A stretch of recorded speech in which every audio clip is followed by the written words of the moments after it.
জয় শ্রীরাম সবাইকে। আজকে আমার ব্রহ্মচর্যের ডে 10। সকালবেলা ঘুম থেকে উঠে স্নান করে ঠাকুরঘর পরিষ্কার করে ঠাকুরকে দিয়ে নিলাম পুজো।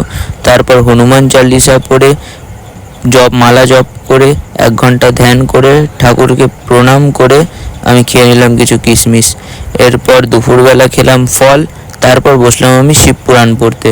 তো আজকে আমি শিবপুরাণে পড়লাম অর্জুনের তপস্যা, অর্থাৎ দুর্যোধনের সঙ্গে পাশা খেলায় পরাজিত হয়ে পঞ্চপাণ্ডব দ্রৌপদীর সঙ্গে বনবাসে যায়, আর সেই সময় অর্জুন মহাদেবের তপস্যা করে তার কাছ দিয়ে পাশুপতাস্ত্র লাভ করে।